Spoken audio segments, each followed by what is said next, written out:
Hello again, everyone, and welcome back to Reddit Aliens. I am John, and as always, thank you so much for being here. A good topic for you today. Let's do it. What's the creepiest experience you've ever had that you still can't explain? Please remember to like, share, comment, hype, listen, and ask for shoutouts, and subscribe.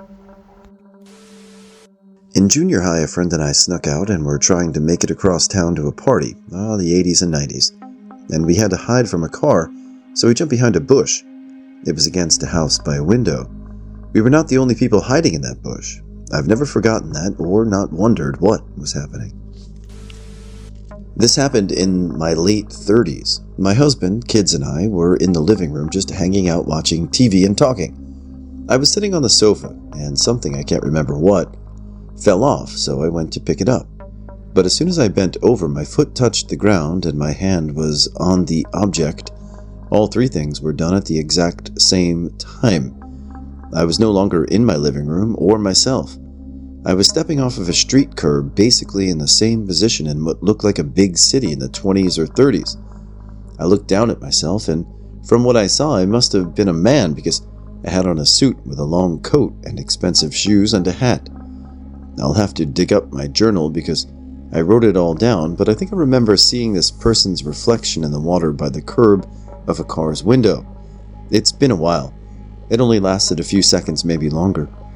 It feels like what broke the connection, or whatever the hell it was, is when I stood up, I was back in my house. It was so vivid, detailed. I could hear everything and it felt like I was there. I can still see it now, like it's a memory of a place that I've been. It felt so real. Absolutely impossible and makes no sense, but this is one of the creepiest things I've ever experienced. I always wanted to believe in ghosts because I love spooky stuff, but as someone who doesn't believe in a higher power, logic made me feel like the two are mutually exclusive. Then my partner's mother died a few summers ago. I talk in my sleep a lot, usually about nonsense. A couple weeks after she passed, my partner was having a dream where she was talking to him, and he woke up to me saying, "Your mom's in the room right now." The next night, our dryer door unlatched itself on its own. It was shut super tight. A week or two ago, my partner left on a business trip and I was home alone for 5 days. The last day I got up for work, and when I went home, the front door was unlocked. I'm a steadfast door locker. I have to check and recheck that the door is locked to be comfortable at home, and leaving home, especially when I'm alone. We also have cameras inside and outside the house. I checked them as soon as I got home, and you could see me locking and checking the door, then no activity until I got home. No one came in. I checked every room, every nook and cranny, nothing. The only explanation I have is that her ghost unlocked the door. She hated locked doors, and even told my partner once, nothing good happens behind a locked door. So I at least believe in one ghost now. I was sitting in my living room and I watch TV and I see myself at the kitchen for a few seconds. I wasn't sleeping or anything else, just watching TV. And isn't the only thing I have seen. I see my dog running to the bedroom. When my dog's sleeping next to me, I found my wife. She doesn't believe me until she bought a t-shirt, and the next day she found in the closet a same t-shirt in her drawer, and when she tells me to come back and look, it was gone. She freaked out. I believe my house connected somehow with another parallel universe for a second, very often, and I see a version of us at the same house, but a different dimension. And the funny thing is, it's not creepy, for me at least, because all of these things are familiar. It's us. The strange thing is they don't perceive us. Home alone at 17 in what would be considered an older house in my country. Downstairs 130 years old, second floor added 40 years later. House had a veranda that led to front door with bay windows facing it from a family room looking out. As a family, we usually used the lounge opposite it, but this family room was often largely unused except if my folks were holding parties. I never liked being in there and always felt like I was being watched. Had a few other unusual experiences in the same house, Never malevolent, but we were not the only occupants. Anyway, middle of winter, not that late, maybe 5:45 p.m. and sun setting, and was running out of the house to drive to swim training, locking the front door behind me. But as I was running off the steps of the veranda down the drive, I thought I heard the phone ringing. Ran back, and as I stepped up to the veranda, I looked at the window of the family room, and getting to the front door and staring out at me was an Edwardian clothed male, pale, slightly transparent, with a long mustache looking directly at me. I noped back out of there as fast as my legs could carry me. A few years later, Mum, who was a constant renovator, converted our only downstairs bedroom into a study, and in doing so uncovered a hidden fireplace. Fireplace was restored, but tucked up inside the chimney were a lot of old postcards and photographs dating back to 1917, including a ship's menu. Cut to Mum showing me these photographs, and who should be there but the old Edwardian guy. Turned out he was a family doctor from the 1890s who owned the house back in the day, and the room I always felt uncomfortable in, even though we had some great parties there, was where he used to consult patients. Creepy, but also nice. One morning a few years ago, I woke up at around 5 a.m. from a dream where my deceased aunt, she'd passed almost exactly a year prior, was sitting with me, and just before I woke up, she said, "What's coming next? Don't worry about it. You'll be all right." I was laying in bed, and I swear I could smell her perfume. A few minutes later, the house phone rang, and my mom answered. I heard her talking for a few minutes, and then she called out to me and my sister. I knew what she was going to say, and preempted it and said, "Grandma's dead." I think my aunt visited to help me through what was coming. There are 2 vacant houses across the street from me, and both their porch lights seem to be sentient. Yes, I know that sounds crazy. Hear me out. I'm a late sleeper, and everybody else usually heads to bed way before me. Sometimes late at night, I'll go to the living room and double-check that the door is locked. Then I'll look out the window just to check what's going on. It's almost always super late, so thankfully nothing and nobody is out there, except the porch lights across the street. Nobody lives in the 2 houses, and rarely does anybody ever come and check on them. But late at night, when I look out the window, they will either be off and turn on the moment I look at them, and then sort of blink on and off repeatedly. Or I'll check outside, and they will be on and immediately turn off when I look. Yes, I've sat there for like 10 minutes and watched them like a crazy person to make sure they aren't just short-circuiting, and my timing is just crazy. I woke up one night shortly after we'd moved into a new house and saw floating, faintly glowing orbs in the hallway across from my bed. I sat up and rubbed my eyes, but they were still there. I stared at them for a little bit, then ran downstairs and slept on the couch for a few weeks. In the same house, I laid down to go to bed, and as soon as I closed my eyes, I heard and felt someone whisper my name in my ear. I lived in a house where things would move and doors would open and close on their own. It was just me and one other person in the house. One morning, I was woken up by their bedroom door slamming. Then they texted me and asked if I threw the cat in their room and slammed their door. One night I watched something slide off my countertop and fall to the floor. It had been in the same spot for weeks, inches away from the edge with no problem. And it's been there since I put it back, lol. I've had one other instance of things getting thrown at my current place. Almost everything on my entertainment table fell to the floor randomly. My back was turned that time, so I didn't see what happened. I was on a bus headed to work, minding my own business. For some reason, I had skidamarink stuck in my head for a few days at this point. It popped back in while I stood up and stood by the door to get ready to exit. I grab onto the pole at the front of the bus and make eye contact with this little boy sitting in the first seat. He was maybe 5 to 6 years old. His eyes were pitch black.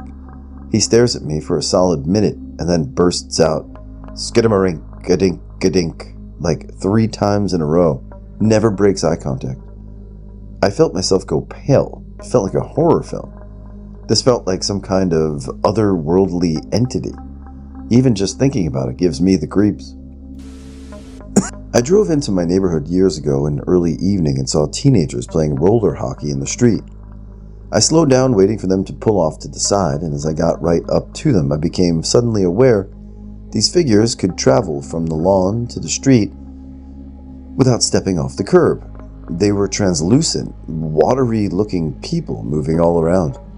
I blinked hard, and it all disappeared. Went home and never said a word to anyone. About 2 years later, a good friend whose mom was a neighbor was over at our house, and it was late for him to drive home. He said, "Mind if I stay on your couch instead of my mom's place, because the street in front of her house freaks me out?" I was all, "What have you seen?" He was all, "What have you seen?" He said it twice and said Native American battle.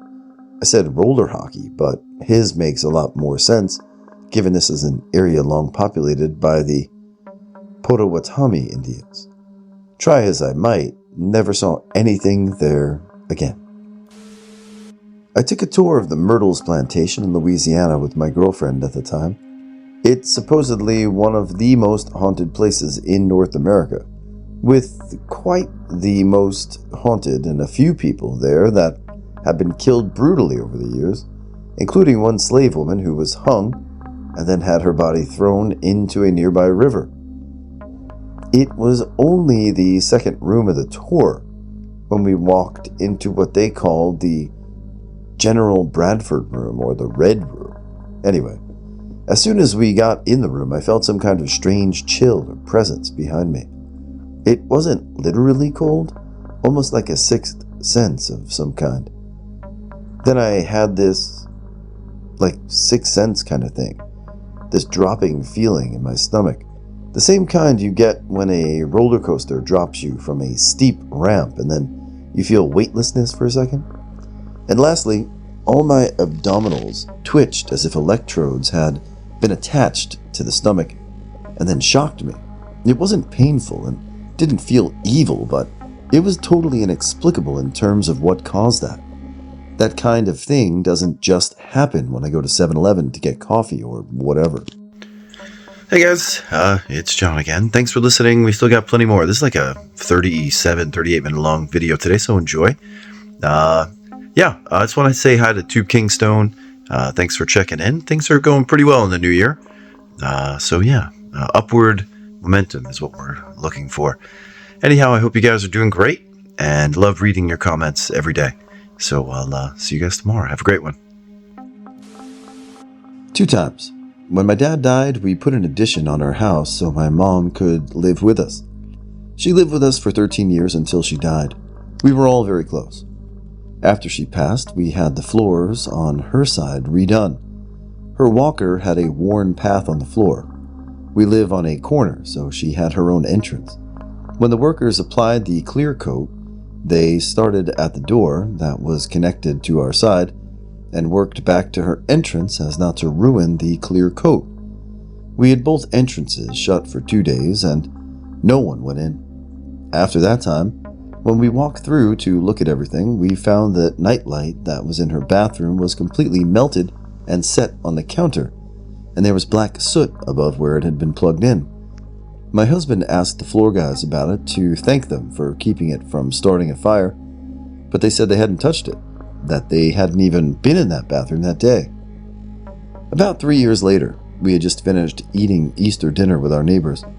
We had just completed a kitchen remodel, and I had been thinking all day that I wished my mom could see it. Suddenly, someone rang the doorbell, asking for her. It was a courier, saying he had hospice medication for her. She had died over 3 years prior. There was a message on my phone alerting me that this delivery was coming, so I called them back. The customer service guy said he couldn't figure out how this happened, as there was no doctor or even hospice service listed on the order, and he's never seen a delayed order past 6 weeks. We were all sufficiently creeped out. The night between the 11th and 12th of October 1999, my dad died in the morning of the 11th. That night I slept in my mom's bed. Sometime during the night I woke up and found the entire bedroom engulfed in light, brighter than anything I've seen before or since. It was brighter than staring straight into the sun, but it didn't hurt to look at. I woke my mom up and we stared at this light for 10 to 15 seconds. until the light started to diminish. It concentrated into a ball, getting smaller and smaller as floated through the window and out, disappearing into the night. When I was a teen, my folks had this long and skinny 8-foot by 1.5-foot gold-framed antique mirror from a hotel hanging in the hallway between my room and the garage. It was hung at head height, so you could glance at it as you left the house. One day as I was leaving, I stopped near the garage door to look in the mirror to check my makeup, and I saw myself twice. My head, face, reflection in front of me, but also whole body standing in the bedroom. I remember standing there just staring at myself in that bedroom. Never saw it again. I declined to take that damn mirror as an adult when my folks moved. No freaking thank you. When I was in my late 20s, I rented an apartment that had really cheap rent for the area. All was well for a few months, but my cats refused to go into the kitchen or the bathroom for whatever reason. Anyway, I started hearing my kitchen drawers being rummaged through like it would sound if you were looking for a fork or something. But I lived alone, so where would it come from? I would also hear whispers or disembodied voices, usually when I was trying to sleep or in my space. Studying for college. Freaked out my cats and me, but to that point was just voices, so I let it be. About a year into me living there, I was almost asleep and all of a sudden I felt very hot breath on my face and a male voice saying, "Hey," loudly. I smelled alcohol also. I looked around, didn't see anything, and slept in my living room for 3 days afterwards. A week after that incident, I was in the shower when I heard the door to the bathroom rattle like someone was trying to break in. I then heard really loud banging on the door, and that same voice again, but I couldn't make out words. Another male voice said something, and it sounded like an argument. I was frozen and didn't make a peep or leave the bathroom for a good 10 minutes after that. Not sure about the truth to the backstory, but a friend with abilities said that a young man lived in my unit many years before me and was found dead in that apartment under mysterious circumstances. They said either an overdose or some kind of violence. Either way, whatever the hell that presence was, I moved out ASAP. I've never been bothered or had my cats freak out over nothing ever since then. I've never been so afraid in my life as I was in that apartment. The atmosphere just never felt right. When I was 3 years old, I remember a late evening where I was watching some sitcom on TV, a frequent after-work activity my dad liked to do. Very much come home from work and sit in my recliner energy. I remember getting bored and going into my room, and a dark shadow figure was standing under my light fixture. I remember blacks and purples swirling in its body and reached out to me. I was hysterical and didn't sleep for 3 days. I remember going to a doctor and getting some prescription to help me sleep, and I actively fought it to stay awake for hours before I finally dropped. I still remember it, and even get the occasional nightmare about it. Looking back, it was probably something silly, like my vision distorting from getting up too quickly, whatever. I'm not sure. To this day, that memory creeps me the out. I've had a bunch of creepy stuff happen, but this incident still scares me. My husband and I were renting an Airbnb for a few nights. It was basically a mother-in-law suite. It was literally one room on a solid concrete foundation. The first night we're getting ready for bed and hear a loud growl from outside the window. We immediately looked out the window. When we saw nothing, my husband went outside to look and still saw nothing. The next night, we were just chilling, not thinking about this at all. We were both reading with no TV or anything on. The loudest, deepest growl I've ever heard comes from directly under the bed. The sound came from inside the room. We immediately freak out and flip the mattress. Nothing. There's nowhere else in the room for anything to be.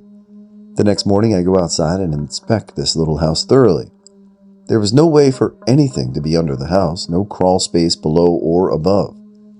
I told the lady who owned the property what we heard and asked if they had any wild animals in the area that could make this sound. She said no. I Googled this. Google said no.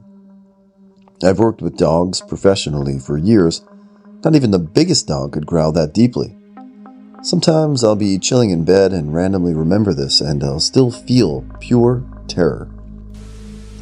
This counts as a glitch in the Matrix moment. In 2003, shortly after I started teaching computer lab as a block class, I was standing in my doorway talking with a very gifted third grade student, as we often did.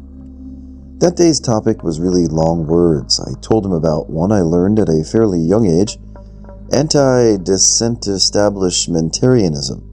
He was fascinated, asked me what it meant. So we spent some time breaking down the word into its prefixes and suffixes, root word, etc., to get at the meaning. By this time, my next class was arriving, so he had said goodbye and went on his way. As the next class sat down, I gave them their first instructions, which involved navigating to the school's website. Well, this was that time in internet history where some people, orgs, corporations, etc., were buying up similar websites with different domain suffixes. So if you accidentally typed in, for example, .com instead of .net, instead of a dead page or error, you got a completely different website than you expected, now owned by these other, often unscrupulous people. For example, during this time, going to whitehouse.com instead of .gov would get you an P site. Other sites were less malicious, just ad sites offering the option to buy the domain you typed in. So, back to the kids. And as always happens, one kid accidentally typed in a .com instead of a .net on the web address for the school district. This had happened before, and our district was one of those that resulted in an ad website, listing similar domains and their availability. Today was a little different. I looked at the student's screen, and before I could correct the address, I did a double take. There on the screen was the exact transcript of the conversation I just had with my third grader. And when I say exact, I mean exact, word for word, including all of the ums and ahs and you knows. Internally, I kind of freaked out.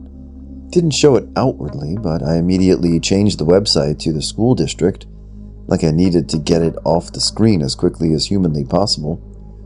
Then I had a minute to think it over, so I went back to that student's computer and went back to the .com address to see it again. Only just that quickly it was gone.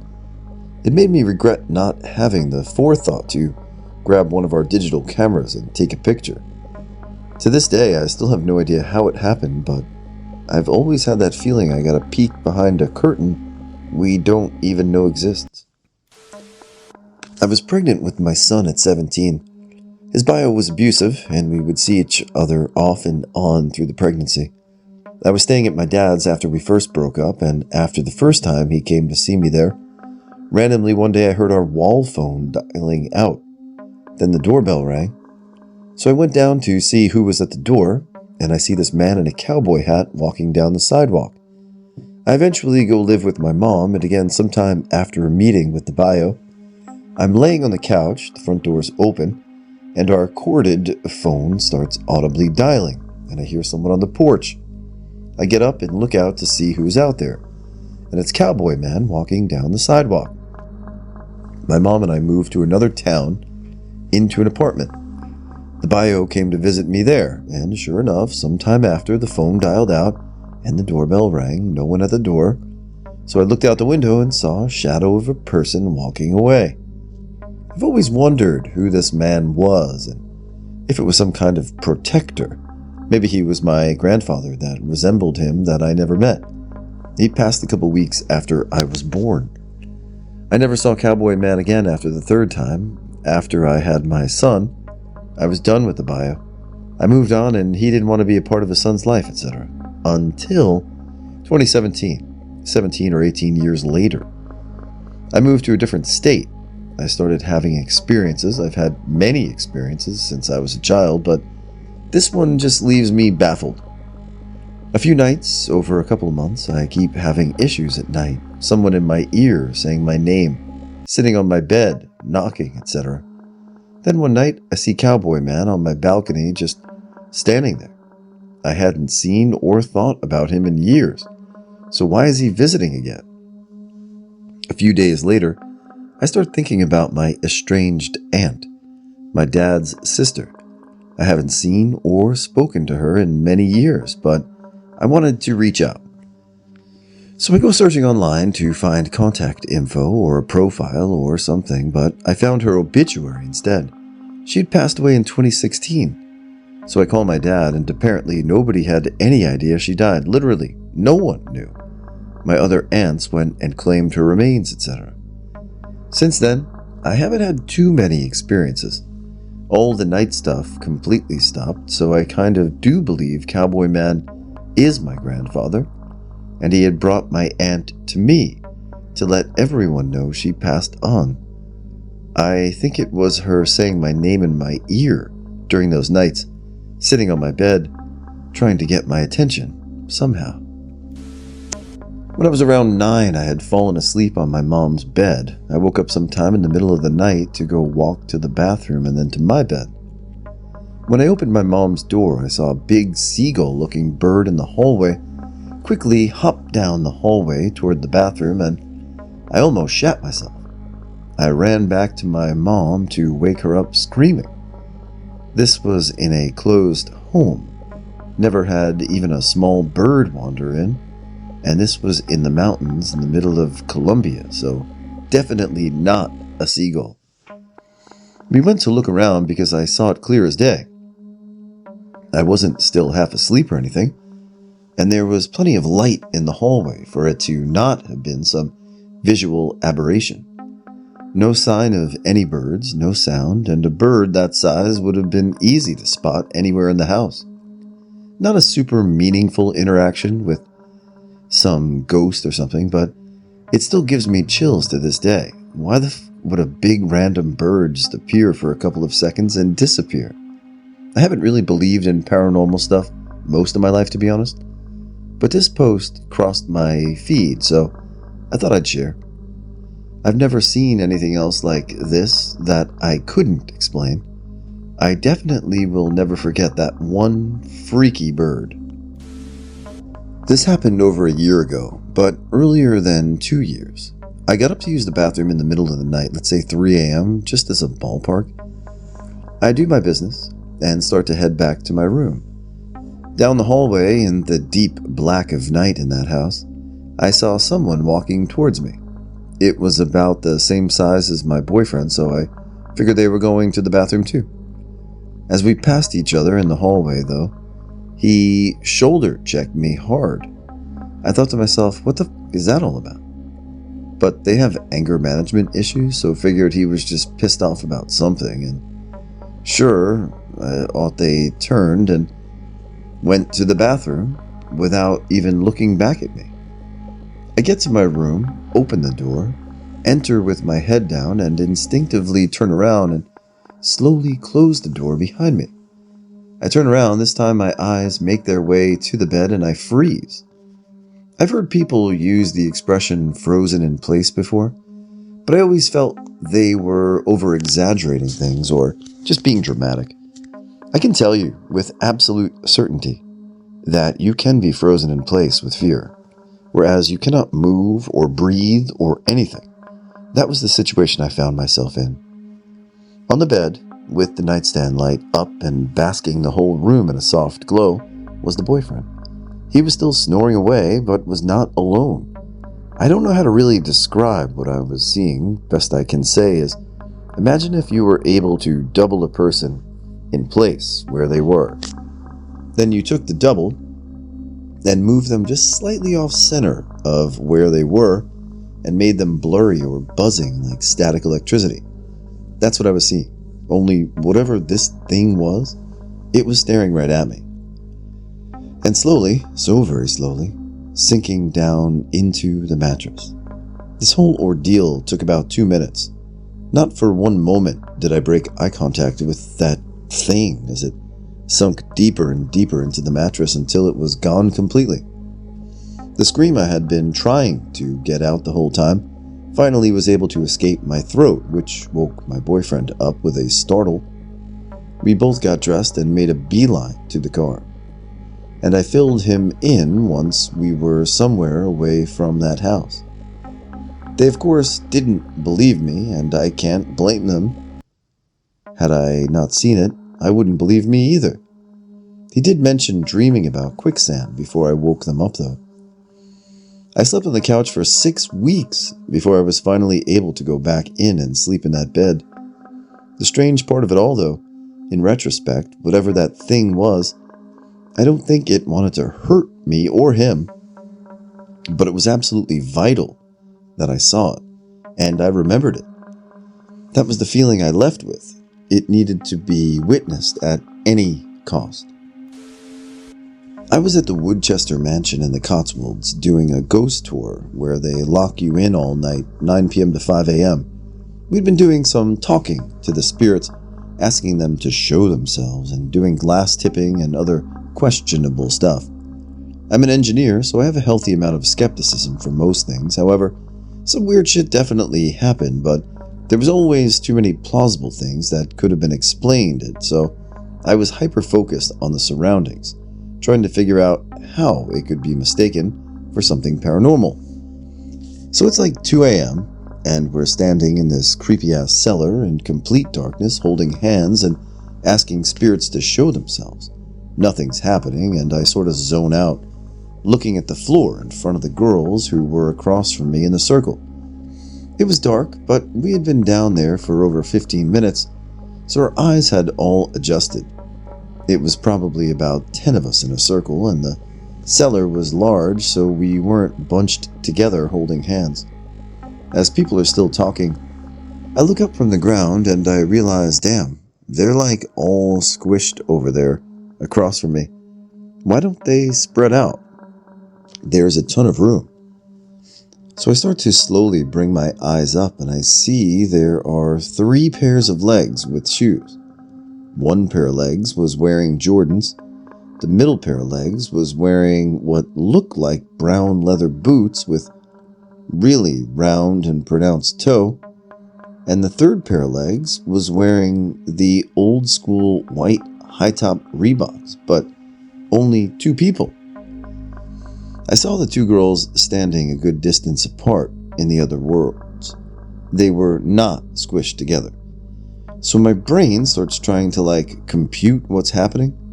So I look down and see the 3 pairs of legs, feet up to shins, so no knees on the middle pair, and look up and only see the 2 girls.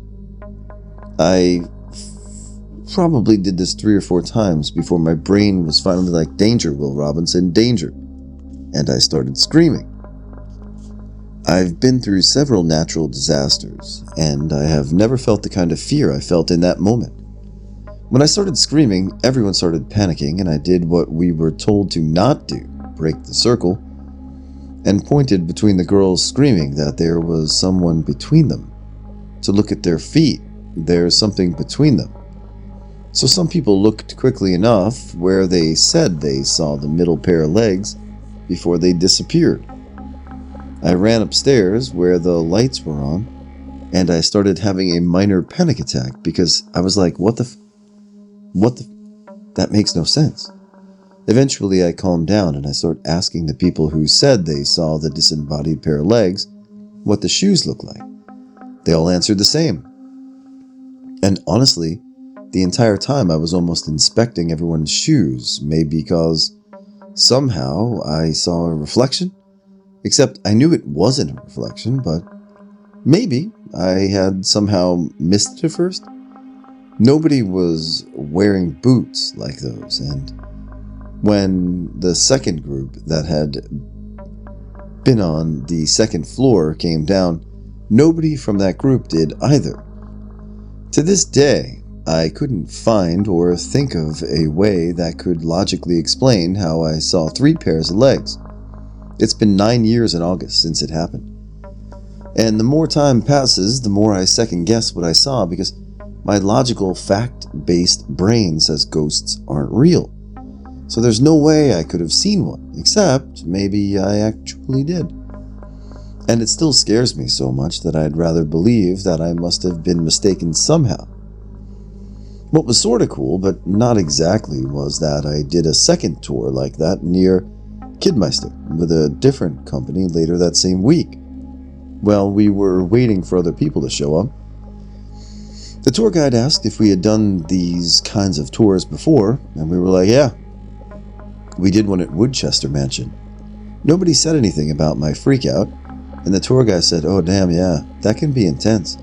We don't recommend it for first-timers. These tunnels see some activity, but nothing close to the levels people see at the mansion. And I felt this huge pit in my stomach like I was going to throw up. So then I guess the tour guide saw I looked uncomfortable or something, and he was like, oh, did you guys see anything? And the people I were with were like, yeah, she did, and pointed at me. I then excused myself back to the car, where I kind of had to calm myself down again, because I could feel myself freaking out again. I've since done other tours, and in most, nothing has happened.